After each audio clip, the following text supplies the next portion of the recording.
Hi, it's Alistair at Electric Scotland. This is me doing my introduction to my weekly newsletter for June 22nd, 2018.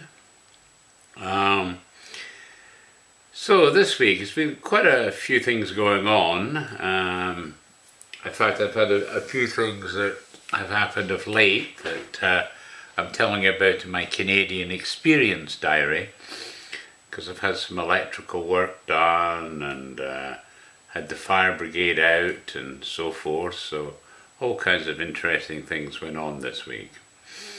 So if you want to read up about my experiences, you can get a link in the newsletter to that. Now, as to the news, the first news story I've got for you is the farming sisters doing it for their dad. It says two young sisters who took over the running of the family farm after the death of their father has said they hope he would be proud of their achievements. And it's a really good story. I thoroughly enjoyed reading that. Then another one that was interesting, especially if you're into trying cooking and stuff like that, it says, in pictures, how to make your own Scottish morning rolls. It says, morning rolls are one of Scotland's best loved foods. Scottish food writer Fraser Wright provides a recipe on how to make your own. So there's a challenge for you. And if you get a slice of sliced sausage to put in it, even better. The next story is the open secret to Canada's tech boom. It says in 2016, Toronto added more jobs in technology than New York City and the San Francisco combined. So I thought you might be interested in that one. Then another one I found was world first. Medicine centres to be located in Scotland. Multi-million-pound drug manufacturing innovation centre is to be located in Renfrewshire. The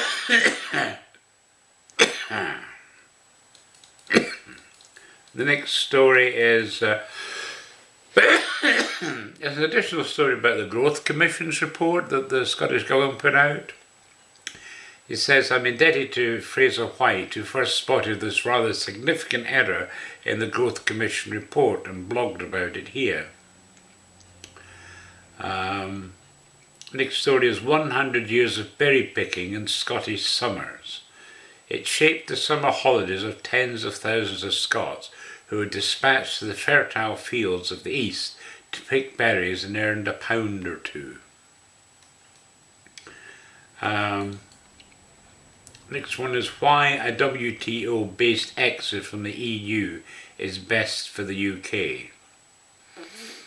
So that's, there's been a lot of discussion about coming out with no deal, in which case we'd have to work under WTO terms, so this is kind of covering what that might mean.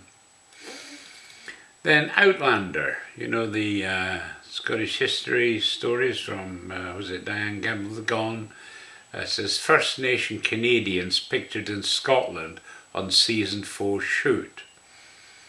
In an on-set photo shared by Radio Times, we see them in full costume against the stunning forest scenery, ready to portray members of the Cherokee and Mohawk nations who feature in the upcoming season. Then Meghan's father says Prince Harry told him to give Donald Trump a chance. He apparently gave an interview with someone or other, and I did listen to a wee bit of it. Kind of interesting. It says Thomas Markle, the father of Meghan, said her new husband Prince Harry told him to give US President Donald Trump a chance, and that he had an open mind about Britain's exit from the European Union. So, kind of interesting that. First World Buttery Champion crowned in Aberdeen. A competition aimed at finding the world's best buttery was won by a man who started making them after his local baker closed. So if you're into that kind of stuff, I think he gives you a recipe in there as well for his recipe. A tragic story of arrogance. The Scottish Review columnist Aileen Reid, a former senior member of staff at Glasgow School of Arts, asked why the management refused to take any responsibility for the disaster. And as you know, it's a Macintosh building, and it's probably the most famous building in Glasgow. Glasgowians are very, very proud of it. But 4 years ago, it had quite a bad fire, and they were within something like 9 months of finishing the restoration. So this particular one, which is even worse fire than the last time, is an absolute disaster. And she's basically saying that she believes that the management of the organisation is to blame, and says why. And I think you need to read that, actually, because it's reprehensible to me that can happen. Canada's last Arctic village, another story that piqued my interest from the BBC. It says Canada's 137-kilometre Inuvik Tuktoyaktuk highway is a vital new lifeline across unremitting Spartan tundra, but also a window on an almost forgotten way of Indigenous life. So a great story, that. Then another one for those who've got the shakes. Oxford neurosurgeon helps thousands overcome tremors.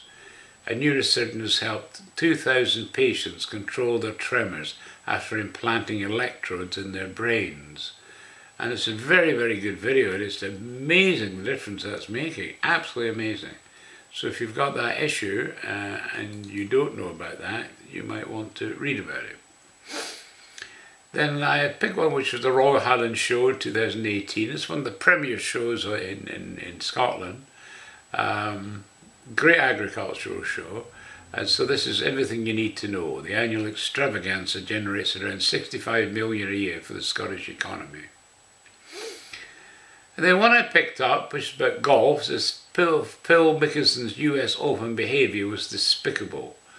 I must confess I'd never heard of this, so I thought I'd read the story, and it was despicable, to be honest. It says, why does golf have this dreadful habit of shooting itself in the foot every now and again? So if you're a golfer, you might want to have a wee read of that. Then Canada legislates recreational cannabis use, or legalises, recreational cannabis use. Canada's Parliament has passed a law legalising the recreational use of marijuana nationwide. So, well, good on them, eh? Inside Scotland's prisons was another story that actually shocked me. It's an article from the Scottish Review, and frankly, you really need to read that, especially if you're in Scotland anyway, but pretty terrible story, that. The Brexit bill approved after May sees off rebellion. So that was what was taking up all the headlines in the last few weeks. This big battle in the Lords to overturn it and everything, but it's now gone through by a big 16 votes, I think. Then I noticed Donald Trump to meet the Queen during the UK visit. It says US President Donald Trump will meet the Queen during her visit to the UK next month. American Ambassador Woody Johnson has said. Vision Scotland, lessons in the field.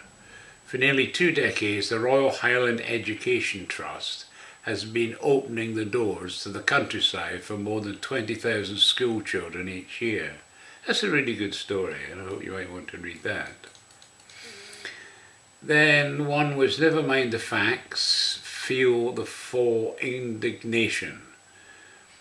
One iron law of North British politics is that the volcano of sulphuric indignation that is the SNP in all seasons will try and lay waste the political landscape far into the future.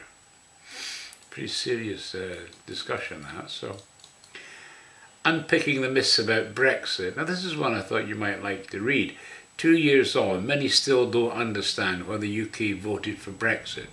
So this attempts to do that, and it's quite interesting, some of the comments they make there. So that's the news stories I picked for you this week. Under Electric Canadian, I've popped up a message that was by our Governor General in Canada, a message on the occasion of National Indigenous Peoples Day. So I've given you her short statement with a link to our own First Nations page, where you can learn a lot more about them. It's the First Nations, Inuit and Métis peoples. Transactions of the Canadian Society of Civil Engineers. I've now got the 1943 volume up. Lots of stuff there. If you've been reading it, you'll know there's a huge amount of information. Then I've got volume 3 up of the Canada and its provinces. So that continues that's collection I'm putting up. I've got a very good The War of 1812 by Major John Richardson, KSF, with notes, and a life of the author by Alexander Clark Castleman. It was published in 1902. But again, that was quite a serious war in some respects, and I thought it was a good summation of what went on there. Then I came across the Canadian Mining and Mechanical Review. This is clearly a regular magazine. I think it's still in publication, but I've managed to find some old copies of it, so I put the first one up for you to read. But clearly the mineral wealth in Canada is just ginormous, and there's a big story to tell there, so I'm hoping by reading some of these old copies of this magazine you'll get a feel for it yourself. Then 2 stories by Conrad Black. Trump's North Korean Policy is Succeeding is the first one, and then the second is Take Heed Canada, the US would win a true trade war. This is obviously about the NAFTA stuff and everything like that. Then on to Electric Scotland. I'm continuing the Commonwealth of Australia with adding volume 13, which was from January 1827 to February 1828. I've also continued with the Transactions and Journal of Proceedings of the Dumfriesshire and Galloway Natural History and Antiquarian Society. I've added sessions from 1900 to 1901 to 1904 to 1905. So that's up this time around. Then the story, Brexit is going to be good for Britain and Scotland. This is essentially was my video that I put up, and I told you last week I couldn't get it up on YouTube, so I didn't know what the problem was, so I put it up on my site. But since then I put up the newsletter, which went up okay, so I thought, well, I'll retry putting up that Brexit video, and it worked. So I've given you a link so you can see it now. The Sikhs and the Sikh Wars, the rise, conquest and annexation of the Punjab, by General Sir Charles Goch. He's a VC, GCB, and also Arthur D. Ennis, MA. So excellent account of the Sikh Wars, and it was quite something, by the way. I mean, it's one of these wars again which we could have lost, but we didn't, thank goodness. First account of the excavations of Loch Rotten Crannog. Because I had a page up about Crannogs, and I got quite a lot of email on over several years about my publications of that account of the Crannogs. I thought this might be of interest, so I thought I'd put that up on that page. It's actually interesting to compare how they did the archaeology work back in those days to the way they do it today. So with reading that you'll get an idea of how they used to do it. Then I've got Scottish men of letters in the 18th century, so that's the 1700s. So kind of interesting that. And I mean, if you read about the men of letters, you might want to actually go and click on the name and read some of the books that they wrote. But it's a good collection there. And then one I've got on the water supply of Edinburgh. This is a short book, but it's being a paper read before the Royal Scottish Society of Arts on the 25th of November 1863 by Alexander Ramsay. Frankly, I was amazed. I didn't realise they had so many water issues in Edinburgh in these days. I mean, literally not enough to drink. I mean, there's public taps, didn't have water coming into the homes back in those days. You had to go get it from wells and fountains and stuff like that. But they often, especially in the summer, they ground to a halt almost. So he's telling you about the efforts to give a reliable water supply to Edinburgh. I read the whole thing. It was really interesting. So hope you might enjoy that as well. The mandate of the Governor's Task Force on Hunger. This is actually a PDF file I've had for actually a few years now.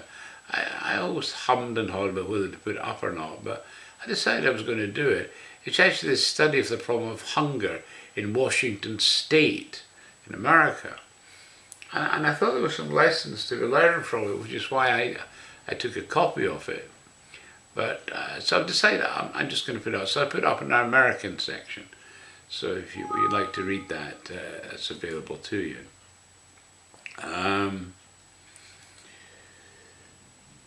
The next one is, it's Robert J. Silverstein. It says Gary Dianotti, who's sent in 20 odd articles to us over the years. He sent me in a great article which explained Robert Scott's Guild control and its influence in all of United States art and symbolism origins to the United States identity. It's basically showing how the Scots, through Robert Scott himself, made a massive contribution to the history and origins of the United States. And he's done it in about a page and a half. So what I've done is I've added that story to the top of Gary's page. So when you get to Gary's page, it's the first story there. I thought it was a good summation. I thought you might like to read that, especially if you're an American. And then finally, the last one is Our Great Military Commanders. Sketches of the lives of the Duke of Marlborough, Lord Clive, Duke of Wellington, Sir Charles Napier, Lord Gough, and Lord Clyde. It's by G.D. Young, printed in 1892. Really good stories, though. In fact, I got more information about Lord Gough because I read this book, because I hadn't really known much about him. So I fixed that issue, and there's now more information on the site, but I told you that, I think, in a previous weekly newsletter. Then the story. This is a first account of the excavations of Loch Rothan Crannog. It's the transactions of the Society of 1863 and 64 give prominence to the class of structures known as lake dwellings or crannogs, and the addresses of the President Sir William Jardine contain much of interest regarding them. Several were visited, and in 2 instances exploratory operations also were instituted. So this is that story, and I just thought, well, I don't know. I know there's a lot of FSA Scots out there, and hopefully some of you are listening to this, and if you are, this is obviously matches your interest there with the antiquarian stuff. Okay, so that's basically it for this week. Some really good stuff up there. I hope you enjoy reading it, and as usual, I will put a link to the actual newsletter below this video on YouTube. Okay, thanks for listening, and hope you have a great week ahead. Bye.